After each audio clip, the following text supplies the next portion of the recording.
भूल तो नहीं गई मुझे। So hey guys, it's me Pragati Singh. याद आया कुछ? प्रगति सिंह थोड़ा थोड़ा आया। Great. So hey guys, it's me Pragati Singh, welcome back to my channel. So guys, I am so sorry and I know कि मैं यूट्यूब पे नहीं हूँ, ओके। और हम किसी भी प्लेटफॉर्म पे हम कोई भी काम कर रहे हो, हमें कंसिस्टेंट रहना बहुत ज़्यादा ज़रूरी है, बहुत इम्पॉर्टेंट है, जो कि मैं नहीं कर पाई। And I have the reason also. बहुत सारी चीज़ें चल रही थी यार, क्या बताऊँ मैं। अभी इस वीडियो में सब बताऊँगी। तो वीडियो स्टार्ट करने से पहले जो मैंने टाइटल रखा है ना, उसके बारे में आपको थोड़ा सा डिस्क्रिप्शन देना चाहती हूँ। पहले मैं बहुत दिमाग लगा रही थी कि क्या टाइटल रखूँ, कि मैं इतने दिन से एक्टिव नहीं थी, why I was not active where I was, या फिर मन की बात, या फिर आओ कुछ बात करें। तो ये सारी चीज़ें मैंने देखी हुई है, तो मैं सोच रही थी कुछ नया टाइटल सोचती हूँ, कुछ नया, कुछ अपना क्रिएशन और इनोवेटिव। तो मेरे को यही अच्छा लगा। सो चाय के साथ चर्चा, या चाय और चर्चा में चाय भी रेडी है। मैंने सोचा यार चाय रखा है तो फिर चाय भी तो होनी चाहिए ना, ऐसा थोड़ी कि बस नाम रख दिया फिर चाय ना हो। आप भी बना लो फिर। आपकी मर्जी। तो पहली बात तो मैं आपको स्टार्टिंग से ये बताना चाहती हूँ कि मैं क्यों नहीं थी एक्टिव। तो मैंने last video I think Janmashtami पे डाली है, वो भी कब डाली है मुझे याद नहीं, चेक करके आई एक से। सो मैं भी चेक करके आई, वो मैंने वीडियो 2 वीक्स पहले डाली थी जन्माष्टमी की। तो उसके बाद मैं आपको बताती हूँ कि हुआ क्या। मेरा आई थिंक वो वीडियो मैंने 21 अगस्त को डाली थी। तो यू ऑल्सो नो कि मतलब अब जो भी 12th के हैं ना उन्हें पता होगा, वो मुझसे रिलेट करेंगे। तो मैं भी इस साल मैंने भी 12th पास किया। रिज़ल्ट जैसे सबका आया 22 जुलाई को, 10th और 12th दोनों का मेरा भी आया। उसके बाद CUET तो बहुत पहले से चल रहा था, बोल रहा था कि 16 क्या 15, मेरा 15 जून को लास्ट एग्ज़ाम था लिटरली, जब 12th का बोर्ड का लास्ट एग्ज़ाम था ना, एकदम लास्ट में मैं फ्री हुई हूँ। उसके बाद था कि जुलाई में, मिड जुलाई से CUET स्टार्ट हो जाएगा, हो गया था वैसे तो। बट मेरा जो एग्ज़ाम था ना, मेरा CUET का एग्ज़ाम था 4th और 6th अगस्त को था मेरा एग्ज़ाम। तो मैं उसके लिए प्रिपेयर कर रही थी। उसके बाद एग्ज़ाम जब मैं 4th को देने गई उधर, तो एग्ज़ाम ही कैंसिल हो गया, पोस्टपोन हो गया। और लिटरली बहुत लोगों का हुआ होगा, बहुत जिन्होंने दिया है ना उन्हें पता होगा। तो फिर 4th को जो था ना, वो उन्होंने बोला कि 11th को पोस्टपोन हो गया। मुझे लिटरली रोना जैसा आ गया था, क्योंकि क्या हुआ था ना कि मेरा एक और DSU का एक और कॉलेज का मेरा एंट्रेंस था, वो था 12 को, और वो भी 12 को पोस्टपोन हुआ था। सॉरी, 4th अगस्त का भी 12 को पोस्टपोन हो गया था। तो उन्होंने बोला कि 11 और 12 को लिया जाएगा अब एग्ज़ाम, तो पोस्टपोन करके उन्होंने ऐसा बोल दिया हमें। फिर मैं गई, फिर मैं ना खुश हो रही थी कि थैंक गॉड मेरा कोई एग्ज़ाम जो है वो क्लैश नहीं किया है अभी तक। और जब मैंने ऐसा सोचा तभी हो गया ऐसा। तो फिर मैं बहुत ज़्यादा सा टेंशन में हो गई थी कि अब मैं ये दूँ या ये दूँ। तो दिया तो फिर मैंने दोनों ही, क्योंकि 11 को थी राखी, 12 को था राखी का अगला दिन फेस्टिविटीज़, तो अगले दिन बिज़ी थे, थक गए होंगे। तो मेरा जो एग्ज़ाम था ना, CUET ने बोला था कि डेट चेंज करने के लिए आप ईमेल कर सकते हो। तो मैंने डेट चेंज किया, मेरा रीज़न था कि मेरा एक और एग्ज़ाम है। और 4th को जब मैं इतनी दूर नोएडा गई, वहाँ से पता चला कि नहीं है। फिर 6th का जो था ना, थैंक गॉड मुझे मेल आ गया था कि 6th वाला भी एग्ज़ाम नहीं होगा। तो फिर उस दिन तो मैं गई नहीं, और पूरा दिन मैं पढ़ भी नहीं पाई, सिर्फ इस चक्कर में सोचते सोचते कि एग्ज़ाम है कि नहीं है कि नहीं है। ये मुझे नहीं पता, बट सॉरी, ये जो एग्ज़ाम है ना NTA वालों, उनको बहुत अच्छे से कंडक्ट करना चाहिए। उन्हें पता नहीं है कितनी प्रॉब्लम हुई है लोगों को। तो उसके बाद क्या बोल रही थी मैं भूल गई। 1 hour later. हाँ, फिर मेरा एग्ज़ाम जो है ना CUET का पोस्टपोन हो गया। मुझे आया था 24 और 26 को था, और एक एग्ज़ाम मेरा DSU का भी पोस्टपोन हो गया था इसी वजह से, क्योंकि 11 को राखी थी तो वो हो गया था 27 को। थैंक गॉड क्लैश नहीं किया, बट इतना ज़्यादा हेक्टिक शेड्यूल, 24, 26 दिन अगेन 27। 24 को एग्ज़ाम देने गई, अगले दिन आई 26 के लिए पढ़ा, 26 के लिए गई, 26 आई, थक गई मैं इतना ज़्यादा, इतना लेट हो गया था क्योंकि मेरा सेकंड शिफ्ट में था। 26 का मेरा था 3 बजे से लेके 7 बजे तक वालों में, लेकिन मैं 4-5 बजे तक फ्री हो गई थी क्योंकि मेरा एक ही सब्जेक्ट था। तो उसके बाद हम घर आए नोएडा से, हमें बज गए थे 7 से ऊपर हो गए होंगे आई थिंक सो। तो फिर मैंने 27 के एग्ज़ाम की प्रिपरेशन चालू की उस दिन रात को, जल्दी जल्दी जितना मुझसे हो पाया। फिर 27 को हम सुबह निकले, रात को मैं लेट गई, सुबह मैं जल्दी उठ गई 4 बजे तक 5 बजे तक। और मैं जब एग्ज़ाम दे के आई DSU वाले का, I was so exhausted, but बहुत थक गई थी। मैंने सोचा था मैं सोऊंगी नहीं, मैं रात को सोऊंगी क्योंकि मैं अभी दोपहर में सोऊंगी तो मैं रात को नहीं सो पाऊंगी, समझ रहे हो आप, ऐसे ही हुआ था। तो बट फिर मेरे को मैं इतनी ज़्यादा थक गई थी ना, मैं थोड़ी देर सोफे पे लेटी, बस मुझे नींद आ गई। फिर मैं थोड़ा उठी सोई, पता नहीं क्या ही चल रहा था, कुछ समझ नहीं आया मैंने क्या किया उस दिन। फिर मेरा एग्ज़ाम हो गया। हाँ, अभी मैंने 27 का एग्ज़ाम दिया भी नहीं था कि मेरे सर पे एक और एग्ज़ाम आके बैठ रहा था। मैंने एक रोहतक का भी कॉलेज का भी भरा था, तो उस कॉलेज का एग्ज़ाम था 1 सितंबर को मेरा। तो मैंने अभी 27 अगस्त को एग्ज़ाम दिया ही है, और उससे पहले ही होने लगा था कि 1 सितंबर को भी एग्ज़ाम है। फिर मैं आई 27 को, फिर फर्स्ट के लिए प्रिपरेशन स्टार्ट करी। फिर एक कॉलेज ऑफ आर्ट है, तो उस कॉलेज का तो डेट अभी तक आई नहीं है, बहुत लोग उसके लिए वेट कर रहे होंगे। बट जब मैंने रोहतक के कॉलेज का दिया तो मेरा उधर हो गया। एंड मैं दिल्ली में रहती हूँ और रोहतक हरियाणा बहुत दूर है, आई थिंक 91 है आई थिंक किलोमीटर्स। 2 घंटे लगते हैं जाने में यहाँ से, 2 घंटे से ज़्यादा भी, क्योंकि रश मिल गया, भीड़ भाड़ मिल गई रास्ते में तो फंस जाओगे। ओह हाँ यार, चाय है तो चाय भी तो पीनी होगी ना, मैं बहुत गर्म है। हाँ, तो क्या बोल रही थी मैं, आधी वीडियो में तो मैं यही बोले जा रही हूँ, क्या बोल रही थी मैं, पर मैं बोल क्या रही थी। 3 hours later. तो मेरा रोहतक में हो गया। और उसका भी मैं आपको क्या बताऊँ, मैं क्या बताऊँ आपको।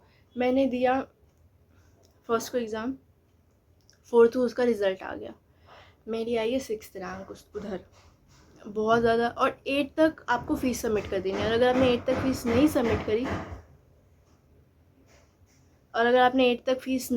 करी, तो आपकी जगह किसी और को दे देंगे, क्योंकि वो एक गवर्नमेंट कॉलेज है, तो वो लोग तो इतना रुकेंगे नहीं आपके लिए कि आप आराम से सोचो समझो फिर आओ।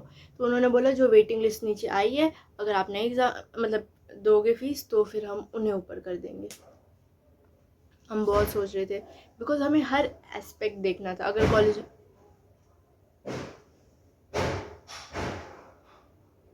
ना बनाऊँ मैं वीडियो, हाँ ठीक है। तो सपोज करो अगर मेरा कॉलेज ऑफ आर्ट में नहीं हुआ, और फिर रोहतक में अगर मैं छोड़ दूँ तो मैं कहीं की भी नहीं रहूँगी। बताओ, बीच में मैं से बीच में खड़ी हूँ, ये 2 कॉलेज, ठीक है, बीच में कैसे, यहाँ समझिए मैं बीच में खड़ी हूँ और ये 2 कॉलेज। और अगर मेरा यहाँ भी नहीं हुआ और फिर मैंने यहाँ हो गया, लेकिन मैंने इस कॉलेज के लिए, कॉलेज ऑफ आर्ट के लिए यहाँ छोड़ दिया, तो ना मैं यहाँ की रहूँगी और ना मैं यहाँ की रहूँगी। फिर मुझे देखना पड़ेगा प्राइवेट इतने लोग रिकमेंड नहीं कर रहे थे, आई डोंट नो व्हाई। मैंने MET सोचा था, बट काफ़ी मतलब लोग, मैंने अभी से प्लीज़ हाँ, मैं एडजस्ट कर लो, हाँ प्लीज़ यार, मैं कितना रुकूँ यार, टक टक टक करे जा रहे, पता नहीं कौन काम करवाने लगा अचानक से। तो मैंने MET सोचा था, तो कई लोग बोल रहे थे कि प्राइवेट नहीं रिकमेंड करेंगे, कई लोग बोल रहे थे कि प्राइवेट में भी आप जा सकते हो, कुछ समझ नहीं आ रहा था मेरे को। फिर एटलीस्ट मतलब भगवान जी जहाँ मुझे ले जाएं, भगवान जी ने मुझे रोहतक में कर दिया। बट गाइस, ये चीज़ सिर्फ यहाँ तक नहीं रुकी। अगर मैं रोहतक में जाऊँगी ऑफकोर्स, तो मुझे वहाँ पे हॉस्टल में रहना पड़ेगा, बिकॉज़ रोज़ 2 घंटे ट्रैवल करना, आना जाना, 4 घंटे 5 घंटे अपने ट्रैवलिंग में दे देना, तो इट इज़ नॉट पॉसिबल। और उधर तक जाके काफ़ी थक जाओगे आप, फिर वो आपकी स्टडीज़ भी अफेक्ट कर देगा। तो it is definitely not possible. Metro वहाँ तक की है नहीं, बीच में ही मतलब पता नहीं क्या मतलब रोहतक तक तो नहीं है बट उससे पहले तक है। अभी मुझे नहीं पता कहाँ तक है, मुझे याद नहीं आ रहा। दूसरी चीज़ मैंने सोचा कि ठीक है, तो गाइस मैं अभी बता दूँ, फाइनली मेरा एडमिशन हो गया है। कहाँ हुआ है? रोहतक में हुआ है। तो अब हमने हॉस्टल कॉलेज सब बुक कर दिया। अब मेरी बैंड बजी सिर्फ इस वजह से है क्योंकि मुझे हॉस्टल में जाना है। ट्रस्ट में मैं कभी अपने पेरेंट्स से अलग नहीं रही हूँ। काफ़ी लोग नहीं रहे होते, काफ़ी लोग रहे भी होते हैं। पहले ना अभी बैठे बैठे ना, जब मेरा किसी भी कॉलेज में कोई एग्ज़ाम नहीं हुआ था, एंट्रेंस एग्ज़ाम नहीं हुआ था, तो मैं बैठे बैठे ना ऐसी सोच रही थी कि अगर मैं हॉस्टल में चली जाऊँगी तो क्या होगा, हॉस्टल में तो मज़ा आता होगा, ये वो बहुत सोच रही थी। फिर मैं सोचा नहीं नहीं नहीं, मुझे नहीं जाना हॉस्टल। अब बताओ, मैं जो सोच रही थी वही हो गया। तो मुझे जाना ही है हॉस्टल क्योंकि अब मेरा एडमिशन वहाँ हो गया है। 8 सितंबर को हम गए थे वहाँ पे, सब कुछ हमने सबमिट किया, फ़ीस, डॉक्यूमेंट सबमिट करने का टाइम 27 तक उन्होंने दिया है सितंबर।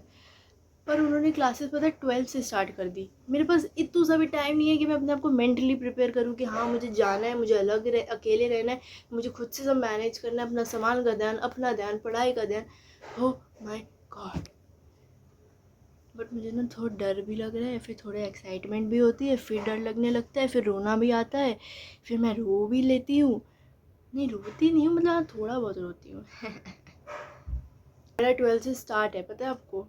मतलब 12 मैंने सोचा था यार 27 के बाद होगा, तो ठीक है अभी मेरे पास अच्छा खासा टाइम है, घर में चिल करूँगी मैं अपने, अभी जितने दिन भी मुझे इस घर में रहना है।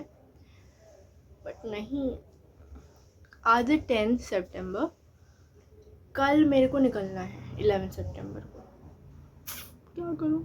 और इतने जल्दी उन्होंने किया ना, मैं अपना नया फ़ोन भी नहीं ले पाई। ये जो आप फ़ोन देख रहे हो ना जिससे मैं शूट कर रही हूँ, ये मेरी दीदी का फ़ोन है। मेरे फ़ोन की कैमरे की क्वालिटी इतनी बकवास, इतनी बदतर, इतनी घटिया है कि उससे एक वीडियो ढंग से शूट नहीं हो सकती। बहुत ही बेकार कैमरा क्वालिटी है उस फ़ोन का। अब वो पुराना जैसे हो गया है ना फ़ोन, तो उसकी कैमरा क्वालिटी और बेकार होती जा रही है, तो उससे तो मैं शूट ही नहीं कर सकती कुछ। और मेरे को बिल्कुल भी टाइम नहीं मिला, इतने जल्दी कहाँ मैं फ़ोन नहीं ले पाई। थोड़ा फ़ोन में रिसर्च भी करना होता है यार। फ़ोन ऐसे तो नहीं है कि पसंद आ गया ये कपड़ा ले लो, ऐसा तो नहीं होता। फ़ोन में आप सारे फीचर्स देखोगे, उसका स्टोरेज कितना है, डेटा कितना है, रैम रोम, फिर कैमरा क्वालिटी, सब कुछ देखोगे, गारंटी वारंटी, सब कुछ देखना पड़ता है उसमें। ऐसे नहीं आप ले सकते फ़ोन की ये लेना है मेरे को। तो फिर मुझे वेट करना पड़ेगा, अभी तो नहीं हो पाएगा इतने जल्दी। हम ट्राई कर रहे थे कि हो जाए, बट अब तक हमने मंगवाया नहीं, तो मैं जब चली जाऊंगी तभी आएगा वो फ़ोन। यार मुझे बस यही बताना था। एंड आई नो मैं बहुत टाइम से एक्टिव नहीं हूँ, और इन सब चीज़ के पीछे यही एक रीज़न था। मैं इतनी पक गई हूँ ना गाइस, एग्ज़ाम दे दे के इतनी ज़्यादा पक गई हूँ, मैं क्या बताऊँ। 12th से मेरे जो एग्ज़ाम चल रहा है, सितंबर प्री बोर्ड, प्री बोर्ड, फिर टर्म 1 हुआ, फिर टर्म 2 का unit, pre board, pre board, फिर टर्म 2 हुआ, प्रैक्टिकल्स, ये वो, फाइल बनाओ, ये बनाओ, वाइवा तैयार करो, ये करो, वो करो, ऐसा करो, वैसा करो। और मेरा तो कमर्शियल आर्ट था, तो कमर्शियल आर्ट में आपको ड्राइंग करना होता है उधर जाके, और वो थोड़ा बहुत वाइवा भी पूछते हैं। और मेरे से तो वो स्पेशली पूछने लगे थे कमर्शियल आर्ट में, पता नहीं कहाँ का पूछने लगे थे। और मैम ने बोला था वाइवा में इतना कुछ नहीं पूछेंगे, जो आपने पोर्टफोलियो में बनाया होगा ना उसी से, कि ये कौन सी ड्राइंग है, ये कौन सी, मैं वो सब प्रिपेयर करके गई थी, वो मुझसे पूछा ही नहीं। हद होती है। बट ठीक है, हो गया था। बट फिर भी मेरे फुल मार्क्स आए हैं प्रैक्टिकल में। बट जब तक मेरे पास मेरा फ़ोन नहीं है, मैं क्या बनाऊँगी आप बताओ मुझे।